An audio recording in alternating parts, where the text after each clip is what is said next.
1996, the year in fighting games. Hello friends, 1996 was a year of dizzying highs and crushing lows for the video game industry. 3D was the reason for the season. If you weren't polygonal, you weren't cool. Sony would upset the entire business and beat Sega and Nintendo at their own game, cementing video game dominance with the PlayStation and pushing the N64 and Saturn to the margins. 1996 would see the release of mega franchises Tomb Raider, Resident Evil, and Crash Bandicoot on the PlayStation, the revolutionary Mario 64 on the Nintendo 64, and the endearing yet misguided Knights for the Sega Saturn. All franchises that explored space in 3D or at a minimum used analog control, the other darling of 3D gaming. This is all to say, as big a year as 1995 was for fighting games, 1996 was a completely different animal. The fad had peaked, we were now cresting. Mortal Kombat and Street Fighter fatigue were starting to set in, however there were still an insane number of games to cover. So many, I literally don't think my computer can handle rendering a video that large. Instead, we are going to break up into 2 videos. This also saves the video from being unbearably long, if it isn't already. In this video, we are going to cover all of Capcom's efforts alongside Sega's bounty of polygons. Sega would publish a staggering 7 fighting games this year, and we are looking at all of them. We will also be checking out the 5 fighters Capcom has brought to the table. Lastly, in this episode, we will be checking out the lone and first fighting game for the N64, available in 1996. In our next video, we will take a look at what was going on out in Outworld and Earthrealm in Mortal Kombat, what was cooking from SNK on the Neo Geo hardware. We will take a brief look at Namco's efforts this year, but for a more in-depth look, please check out 1995, the year fighting games ruled the world. We will also see how Tecmo's first true button basher in Dead or Alive turned out, plus the shameful and plentiful entries into the Battle Arena Toshinden series. We have a lot to cover, and without wasting any more time, here is 1996 in fighting games. Here comes a new challenger!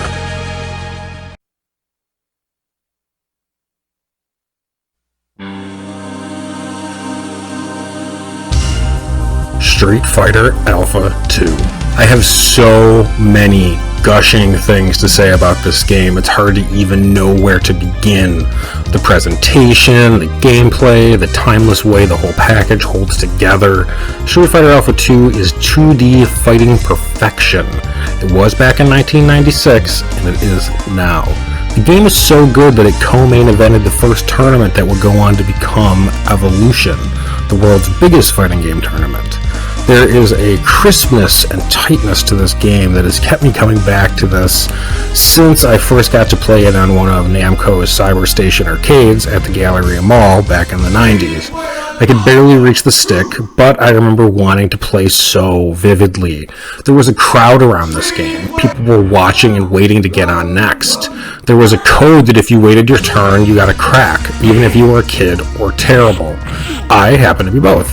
So every time I would get up there, pick Rolento, get my ass kicked, rinse and repeat. It was the gameplay that kept me coming back for more though. The game was just so deep that I felt like I was constantly learning new things. Alpha counters, custom combos, comboing directly into super that didn't require breaking the game. Alpha 2 has the near perfect soup of mechanics that make the game approachable for new players, yet still incredibly satisfying for masters. A lot of what I love in this game is the custom combo system.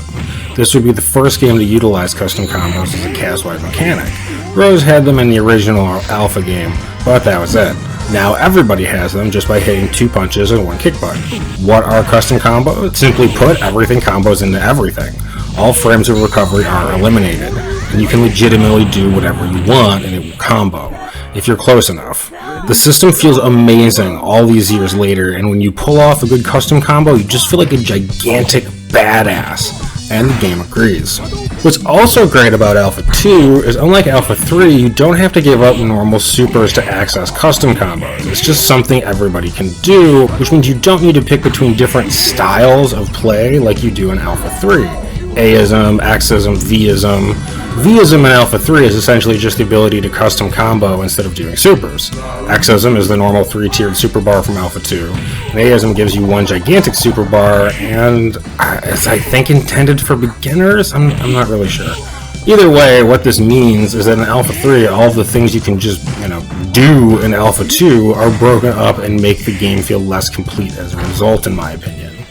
Even though this game wasn't 3D like Tekken, I found the visuals mesmerizing. All of these years later, they have held up just astonishingly.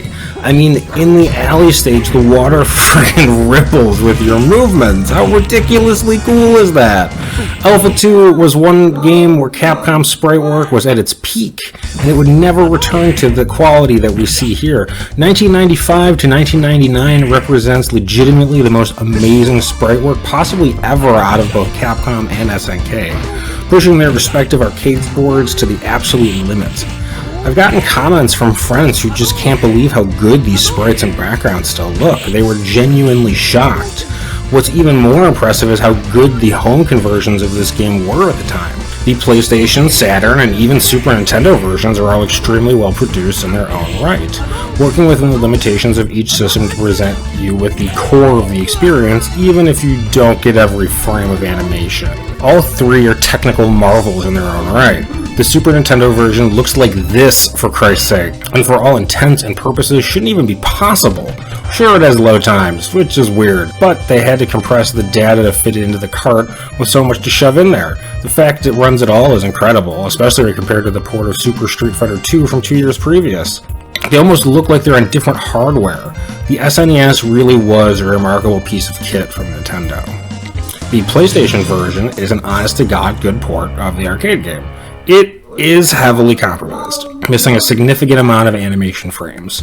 They do a pretty good job of hiding what's missing, so if you aren't familiar with the arcade or Saturn versions, you may not notice anything is amiss at all.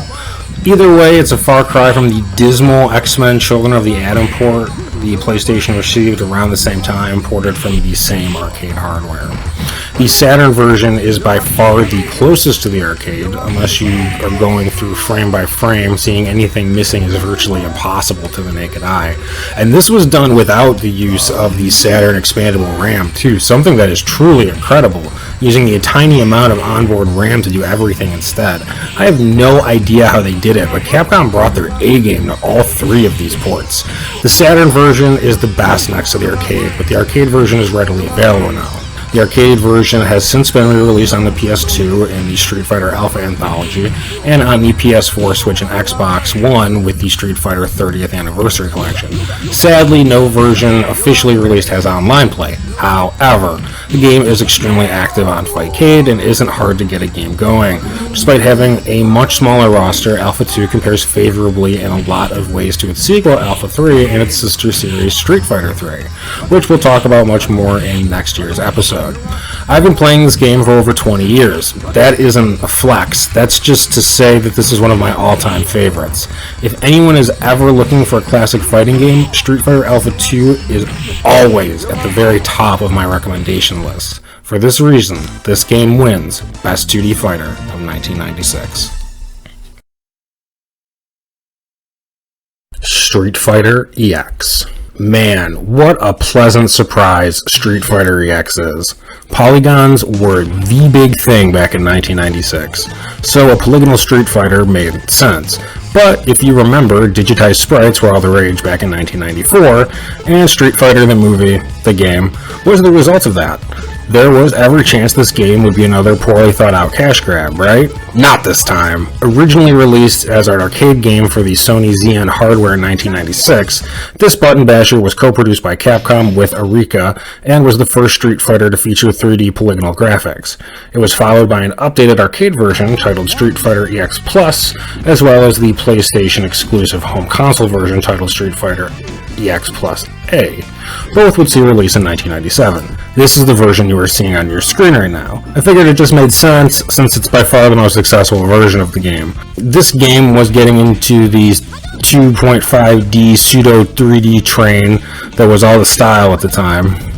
But unlike other games in the genre like Virtua Fighter or Tekken, this is very much a 2D affair with just minor 3D graphical flourishes.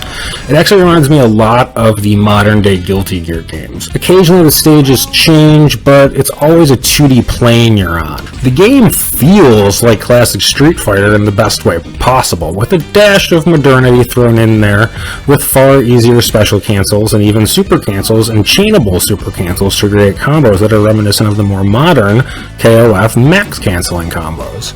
I wouldn't play the EX games until the final game in the series, EX3 for the PS2, a game I would buy from Blockbuster and still have in my collection to this very day. For whatever reason, Street Fighter EX just never got that much traction, either competitively or at home. I'm not really sure why that is, as the game looks great and plays perfectly with a modern twist to keep the engine fresh. I think much like Mortal Kombat, Street Fighter fatigue was just hitting in by this point. The competitive scene still hadn't moved on from Super Turbo from 2 years prior, and the people that had moved on to Alpha 2. I think it's partly because this game never had any arcade presence, like at all, outside of Japan that I can figure, so competitively it was likely dead on arrival. And at home it had to deal with the seething popularity of Tekken 2. Meaning this game just never got much of a chance to shine. But I was super impressed by this game, even coming to it for the first time for this video, having only played the second and third games. Eureka got loads right with this first game, including a ton of eclectic characters we will never see again due to licensing issues. Miss you, D-Dark. Due to having a unique cast and gimmick, I actually still very much think the EX games are worth coming back to. You likely want to give the expanded sequels for the original PlayStation and PS2 a shot as well, but if you come across a disc or a ROM for this game, give it a try. If you like Street Fighter, I think you'll be pleasantly surprised. Warzord or Red Earth? Holy shit, what a weird game this is. I think this game is a true testament to how insanely popular fighting games were that Capcom thought an RPG fighter for the arcades was a solid idea. To be honest, I think the game almost works. But there is a reason you've probably never heard of this game. For one thing, before the recent release in Capcom's Fighting Collection, there were no home releases of this game. That's right, this was the first game to be made on the fabulously powerful sprite manipulator arcade board, the CPS-3. The CPS-3 was a beast in its day, and as you can see, the sprites here are enormous and beautifully animated. No home console of the day could handle these visuals, not even the Saturn, without significant compromises. This turned out to be a double-edged sword, though. Capcom's bleeding-edge sprite manipulator board came out at precisely as arcades were collapsing in the West, or at a minimum didn't have the cash to spring for expensive new machines beyond what they were used to. This caused order numbers for this and future CPS-3 games in the West to be abysmal. It would only see use for 6 games in total from 1996 to 1999, before Capcom packed up shop and started using Sega's Naomi-based hardware architecture instead. The arcade business collapsing precisely when Capcom put out their fancy new tech, meaning they couldn't port these games over to the Saturn or PS1 for a quick buck. This posed a gigantic problem for them. Namco and Sega had specifically designed their hardware to be sort of cross-compatible with home machines, so now Capcom would have to play catch-up. Still, this game was moderately successful in Japan. The magazine Game Machine listed Red Earth on their February 1st, 1997 issue as being the second most popular arcade game for the previous 2 weeks. So, that's pretty cool. The game was also reviewed by Hyper Magazine and rated a 4 out of 5. But how does Warzord/Red Earth stand as a game? I don't think I like it. You can do the single player quest mode or the more traditional versus mode. The problem is there are only 4 characters. This is acceptable in a beat 'em up or an RPG, but a fighting game? Street Fighter 2 set the standard at 8 guys. You know this. So as a competitive fighter, it was kneecapped right out of the gate. Most of the game is spent fighting gigantic boss monsters that use bullshit screen-filling attacks. This game is essentially SNK Boss Rush, the game. It actually feels a bit like you're fighting the car from those Street Fighter bonus games, just a wall of hitbox that goes for days. It isn't very satisfying, and it's awkward to even try to do combos. I was also playing this game on a GameCube controller, so my Pro Controller was dead, so I'm sure that didn't help. You level up, which is weird, and the game employs a password system for you to keep your upgrades, but the whole treadmill just isn't very fighting game. And I think I know why this one just never found much of a scene. Except for those 2 weeks in Japanese arcades, apparently. Outside of historical curiosity, this one is probably not worth your time. X-Men vs. Street Fighter. This would be the first proper Versus game in the Versus series. A game very near and dear to my heart. A giant arcade cabinet for this game would be at one of my local arcades in the early 2000s. But even still, it was an imposing presence and a hell of a fun game. I can remember just watching the attract mode and the computer do their little combos and thinking it all looked just so cool. Despite already being well acquainted with MVC2 on the Dreamcast, X-Men vs. Street Fighter had held a special sort of appeal because it was just different enough from Marvel 2 to be intriguing. It was only a 2-character game, and the roster, while not as big, was an extremely solid mix of X-Men and Street Fighter stalwarts. It also had Rogue and Gambit in it. So at the time of this game's release, it had what I would have considered a perfect roster. From what I gather at the time, the game scored well, but was criticized for essentially being another fighting game. Like I said, the fad peaked and we were cresting. However, the game was a financial success in arcades. A Sega Saturn port would come out the next year in 1997 to Japan, but not the West. An absolutely abysmal PlayStation port came out in 1998. This port actually changes the core of the game, so it is now a one-on-one fighter instead of a tag fighter, because the PlayStation just couldn't handle having that many sprites on screen at once. The results are embarrassing, but given how well the Street Fighter Alpha port turns out, I'm guessing Capcom was doing their best with the hardware limitations. This game employs the Magic series like all of the Versus games, meaning lights combo into your mediums and mediums into heavies. There is also a heavy emphasis on launchers and aerial combos, also called aerial raves. Pretty much all standard stuff for a Capcom Versus game. What is also standard in these old Versus games is the game is loaded with infinites. The problem was so bad that Capcom released 2 additional versions of the arcade board to try and nix all of them. But the community is resilient and worked hard to keep breaking the game, and by God, they did it. The game is also played on Fightcade still, and has a reasonably active scene. For some people, the infinites are a feature, not a bug. For casual play where you aren't going to be running into infinites, then I think this game is absolutely excellent. But for those of you who always want to get more competitive, just be aware that they are there, and you can get touch of death in this game fairly easily. I'm really awful at these old Versus games. I always have been. These games just move too fast for my smooth brain. I love them though, and while I don't have the same nostalgia for this one that I do for Marvel Superheroes, it's still a hell of a game. It's just never the game I go to for my classic Versus fix, but that doesn't mean you might not dig it.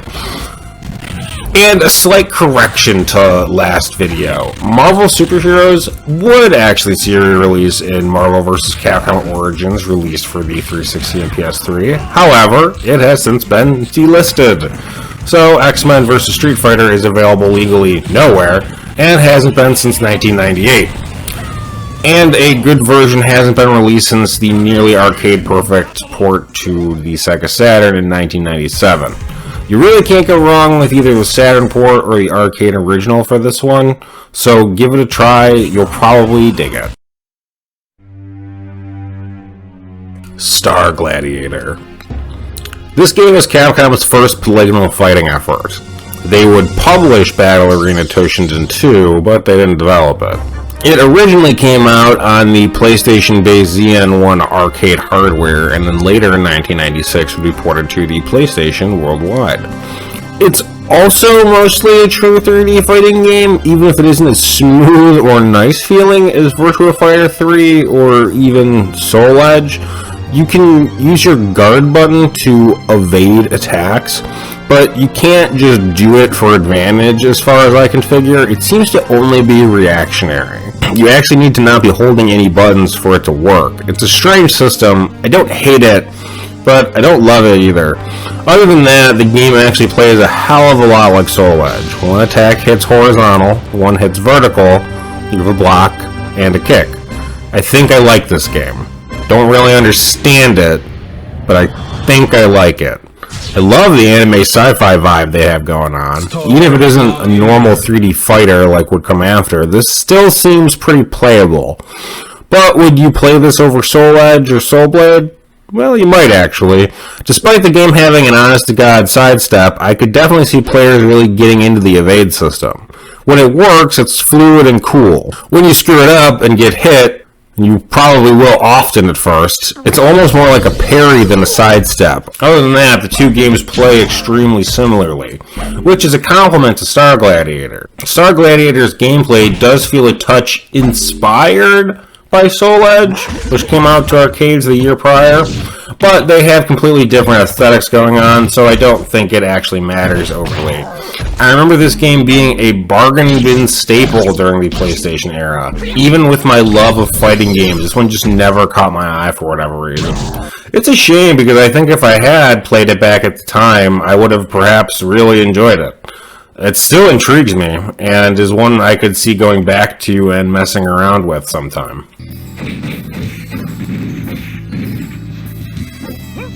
Virtua Fighter 3.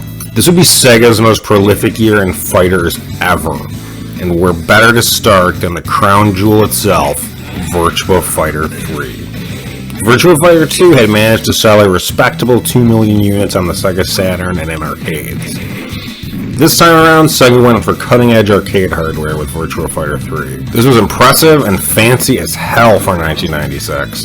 When Virtua Fighter 3 came out, a cabinet would have cost roughly $10,000 in 1996 money. And if I use the inflation calculator correctly, that would be almost $20,000 today. Virtua Fighter 3 was a monster of a machine and the first game to use Sega's then bleeding edge Model 3 technology.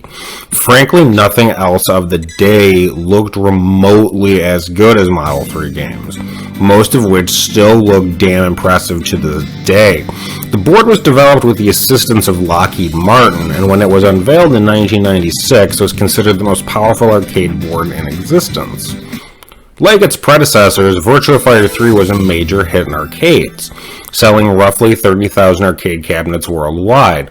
In Japan, it was the fourth highest grossing arcade game for 1996, and the overall highest grossing arcade game of 1997. This is also the first genuinely great 3D fighter that would its way into the history books. It isn't the first 3D fighter. Battle Arena Toshinden, Soul Edge, and even Sonic the Fighters would come out with their own dodge or roll mechanics first. However, Virtua Fighter 3 was the first competitively viable 3D fighter that would grace the scene. Adding a dodge button to truly make the gameplay three-dimensional, as well as three-dimensional environmental hazards and scenery, this was next-generation arcade technology, and Sega knew it. I wouldn't get to play this game until 1999 when I visited the Toronto Yonge Street Arcade, RIP. But even 3 years later, it was a damn impressive beast of a machine. Virtua Fighter 3 looked unlike anything else around at the time. The only other games that looked as good were Daytona 2 or Ocean Hunter, and Sega's other newer Model 3 games. Virtua Fighter 3 looked leagues better than Tekken 2 and Soul Edge at the time, like they belonged to different generations. The moment-to-moment combat is incredibly footsie-heavy in VF3. If you're the type of player who loves to just move around your opponent while both snipe at one another, this is absolutely your game. Most matches are spent jockeying back and forth for literal position with your opponent. The 3D terrain enhances this battle of wills in my opinion, giving interesting twists to both pokes and combos. Combos are present and are the most evolved the system has been to date, resembling far more what we would come to expect in Virtua Fighter 4 and 5. The viability of combos here is based off the weight of the character being juggled, so different combos must be applied for different characters. Combos still aren't really the focus of the game though. They matter for the explosive damage they represent, but make no mistake, this is a game about footsies first and foremost.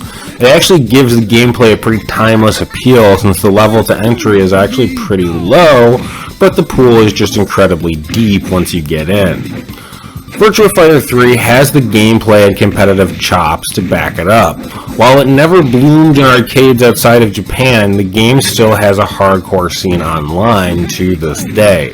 The game is densely packed with footsies and short but difficult combos that have been keeping players coming back for nearly 30 years. If that's not damn impressive, I don't know what is. Winner, Best 3D Fighting Game of 1996.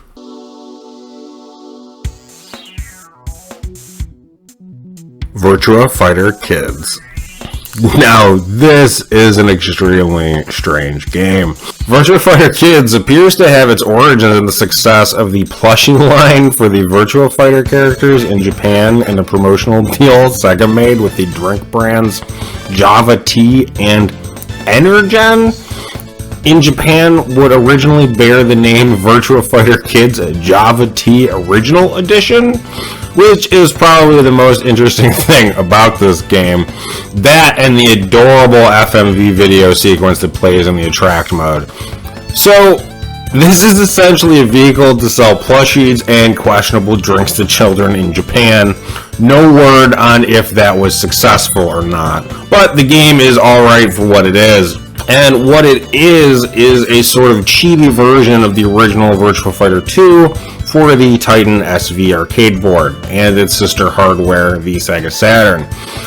Sega trying to blatantly appeal to children with a technical and demanding fighting game? Yeah, makes total sense. To make it more kid-friendly, I guess they implemented a kid mode, which unlocked pre-programmed combos for players to use. A cool concept that is now almost a staple of modern fighting games. This is the first game I have seen implement an auto combo feature, so historical footnote for you Virtua Fighter kids. The game looks and sounds nice enough, with the chibi art style being pleasing to the eye and not demanding enough technically to cause the hideous polygon popping issue the Saturn is famous for. I enjoyed the whimsical background and the general vibe the game is going for, although the big heads do go through each other a lot, and it doesn't look great. What I don't really love is that this is simply a straight up port of Virtua Fighter 2 2 years after the original arcade game. This game came out in Japan in July of 1996, apparently on the very same day as Virtua Fighter 3. And this game does not implement sidestepping in any way. That's right, folks, we have another pseudo 3D fighter here. Sega just loved these, and I am getting to see just how much in this series. Not including a dodge button is disappointing to say the least. But I can see the thinking at the time being that this is for kids, and making it truly 3D would confuse their little brains. Whatever the reason was, the decision to not give us a fully 3D crack at Virtua Fighter 2 in a cutesy package was a gigantic missed opportunity. This could have been a poverty fighting game classic, but instead is merely a strange footnote in fighting game history.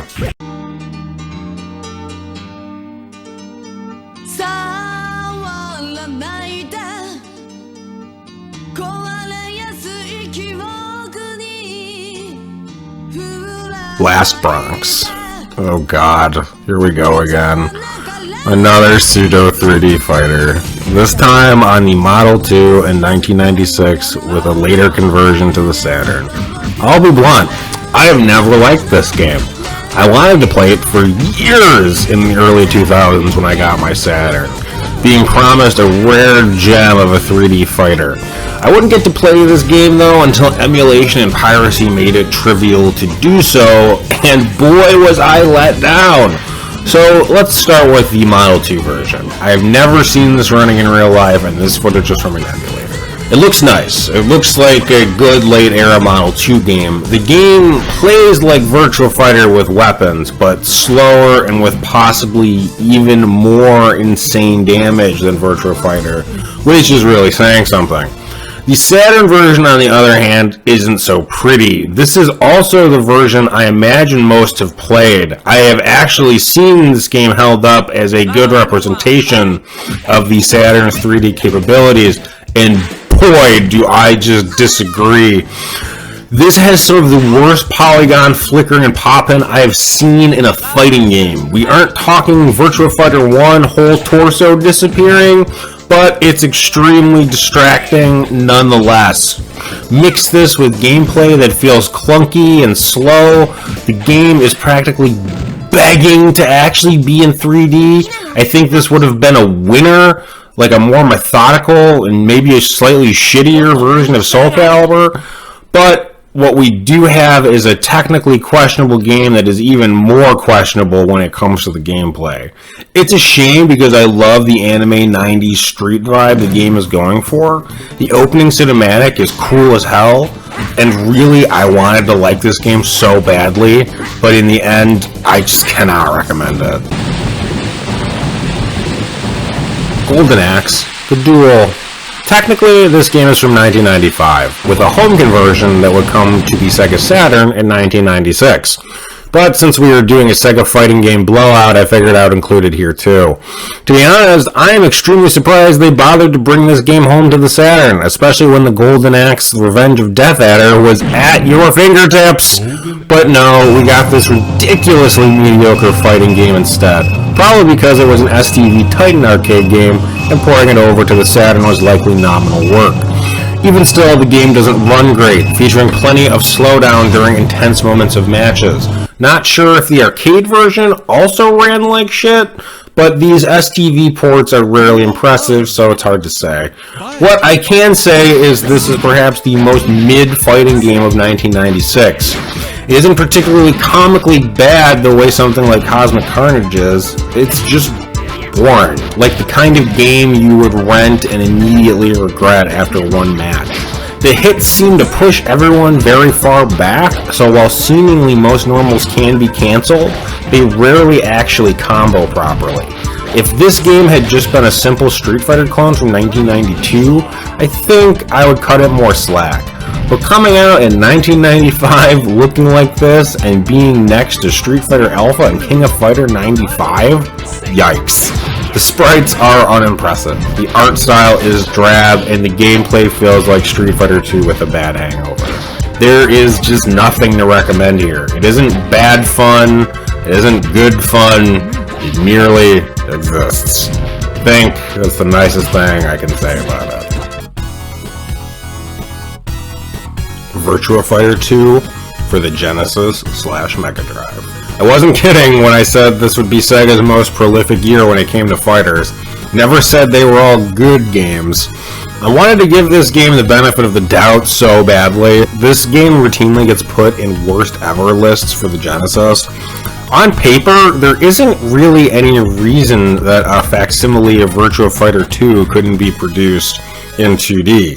Yeah, it sounds really stupid to take a game that's whole gimmick is being polygonal and make it 2D, but take that out of it.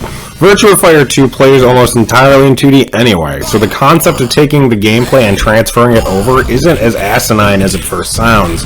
But boy, that is not what happened with this release. What we got here is a decent looking, horrible sounding, and somehow worse playing version of Virtua Fighter 2. This doesn't just not feel like Virtua Fighter, it reminds me of something more akin to Karate Champ.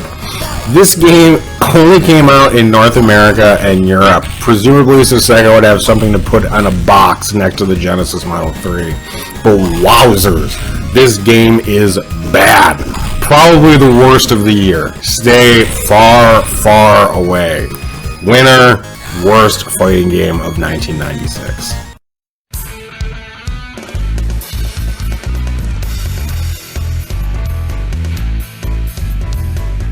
Fighters Megamix. Breathe it in, friends. That's the smell of a poverty fighting game classic. The early 2000s were lean years for fighting game aficionados. To make matters worse, the online scene was essentially non-existent at this time.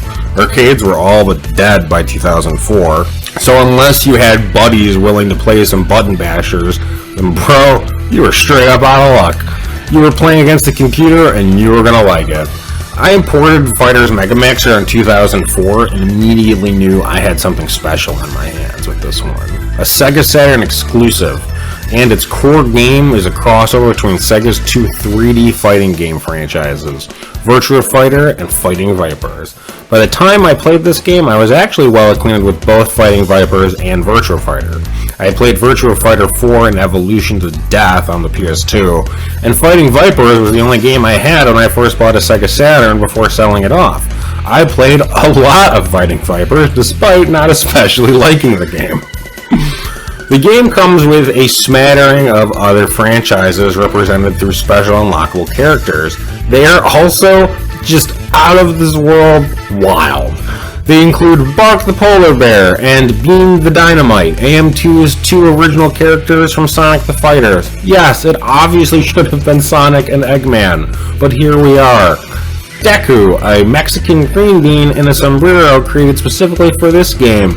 Major Domingo vibes from MVC2 from him, and a hint of Japanese racism.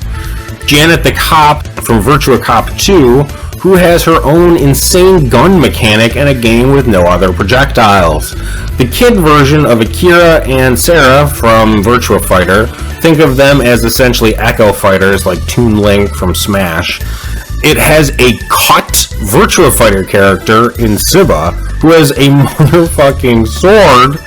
Finally, we have the Piece de Resistance, the Hornet, the car from Daytona, USA. I just love this game so much.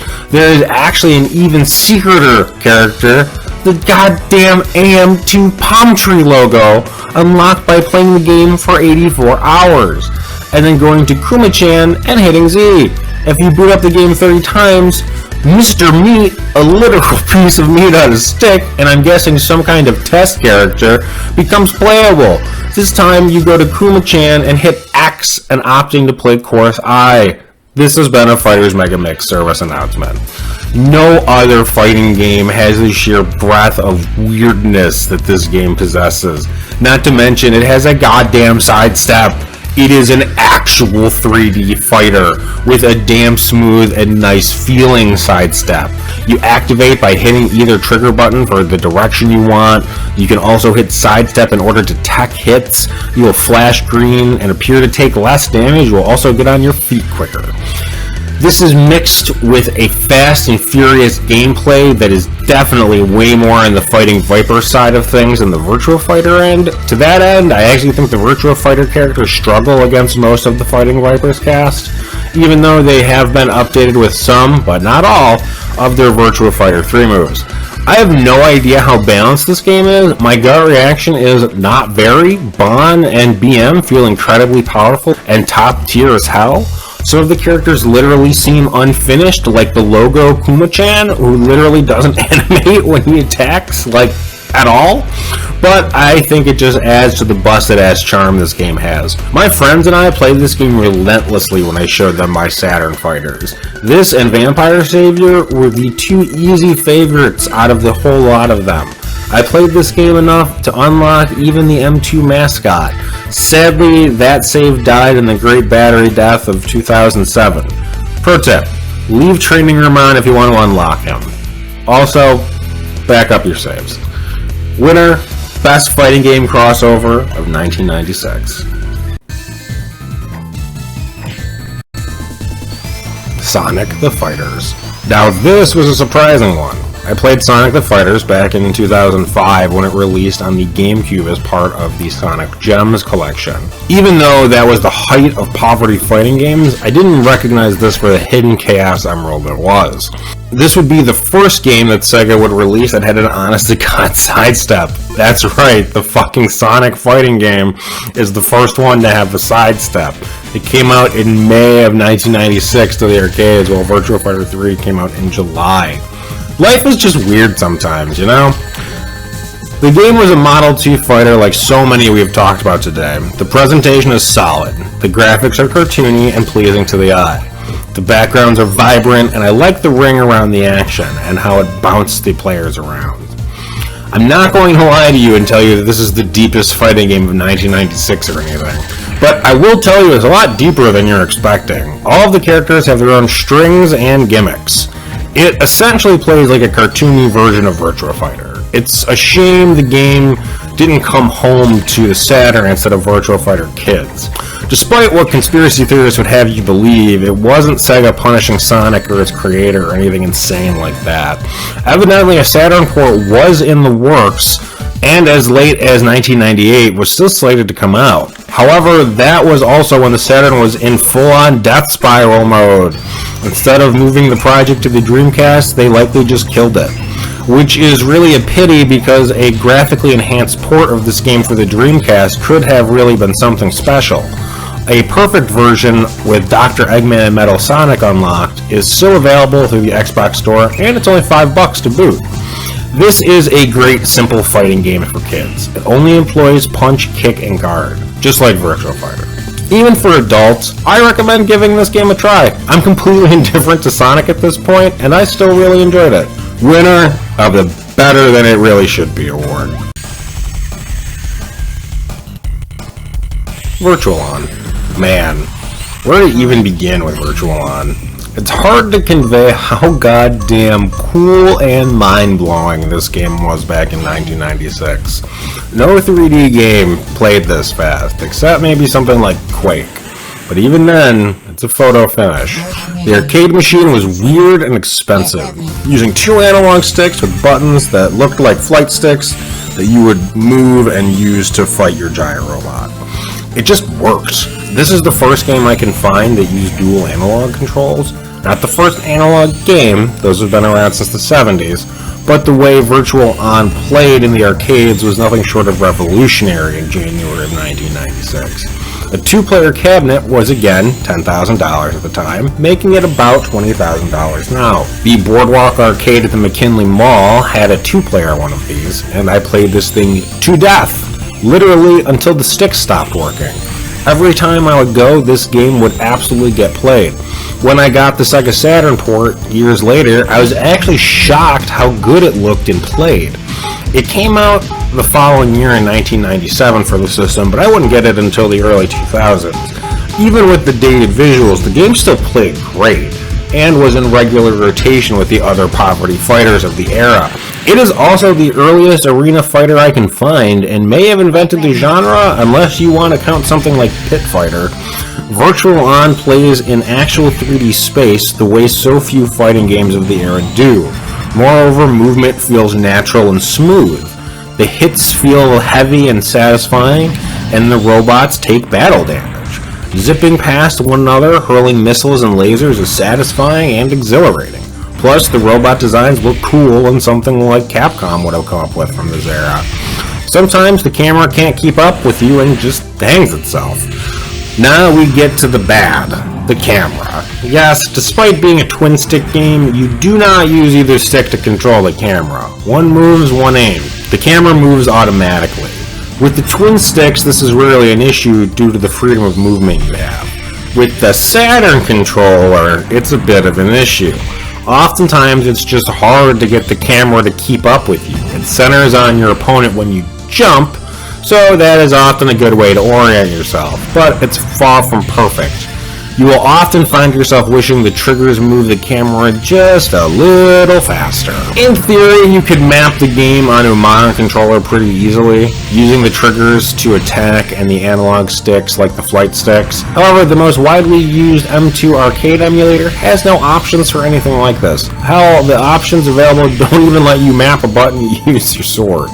So, unless you have an expensive twin stick, which do exist for both PC and Saturn, the Saturn version remains the most playable version. Tragically, both the Dreamcast and PS2 games have issues that make them significantly worse than the original arcade and Saturn versions. The Dreamcast version just controls so poorly it renders the game unplayable. The PS2 game, despite being on an honest-to-God twin-stick system, is evidently the worst of the bunch. I have not played that one, though, and it got savaged at the time, and I was already crushingly disappointed by the Dreamcast release, so I skipped it. Irritatingly, they picked the Dreamcast game to bring to Xbox Live Arcade instead of the original M2 release. So, unfortunately, short of an actual arcade machine or buying an expensive peripheral, you're playing this game in a compromised way. Even still, I think the Saturn port is worth playing. It's one of the more visually compelling Saturn games, and it's still completely playable even with its camera problems. Plus, the game has just brought me too much joy to really hate on it in any meaningful way. Winner, Best Arena Fighting Game. Killer Instinct Gold. Well, look at this! We have our first N64 game. And goddamn friends, nothing could have prepared me for this one. Killer Instinct on the Super Nintendo is a well-regarded fighter from yesteryear that I have a ton of love and nostalgia for. As Killer Instinct would come with my Super Nintendo and would be the only game I had to play on it for a long-ass time. Despite this coming out so early in the N64's life, I never remember Killer Instinct Gold being a well-regarded game. This also appears to be the first fighting game released for the N64, and seems to have been an ill omen for the system's fighting game future. IGN gave this game only a 6.5, which is pretty damn low for IGN. This is in theory a conversion of Killer Instinct 2 that released the previous year in arcades.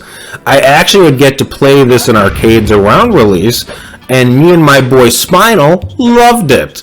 It was everything you realistically could have hoped for in a Killer Instinct sequel. I never realized this was supposed to be Killer Instinct 2. If I had, stupid child Remy would likely have begged for a copy. The only real sin this game commits, I think, is being on the Nintendo 64. The controller. My god. The controller. So, for those unaware, the N64 controller looks like this. The Trident was allegedly designed in tandem with, and specifically for, Mario 64. A choice that makes Mario 64 play like a dream, but came at the expense of, normal game controls. So, like many fighting games, Killer Instinct is a 6-button game, 3 punches, 3 kicks. The problem is, the N64 controller has 2 main face buttons, A and B. In this game, those are logged in as light punch and light kick. Your mediums and heavies are assigned to the C buttons, which is a D-pad featured on the right side of the controller.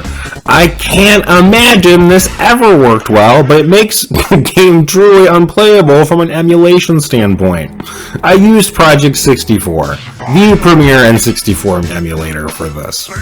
And when you use a 360 controller, the C buttons are mapped to the second analog stick. So that means in order to, punch or kick, you need to mash the analog stick in different directions. This is every bit as awful as it sounds. There seemed to be no way to change these controls to something more, usable. But even if there was, I would honestly rather just figure out a way to play the original arcade game. This game runs poorly, it sounds bad, and looks horrible. All of the sprites are low res and much fuzzier than the original arcade game. They also decided to not use the cool pre-rendered stages and instead recreated them using a mix of polygons and pre-renders. It looks bad, and I suspect is why the game just chugs and runs like absolute trash. This would be the last Killer Instinct game to come to a Nintendo console. Next time we would see Killer Instinct again would be under the Microsoft banner. Can't say I'm too sad if this is what we got with Nintendo. Under no circumstances should you play this game. Play the original or arcade sequel, both available through the Xbox Store today. Winner, biggest train wreck. What a doozy to close out this episode on. Thank you for joining me. Tune in next time for Mortal Kombat, Tekken, SNK, and a random hodgepodge of other fighters. Until then, this has been Retro Remy. Take it easy, friends.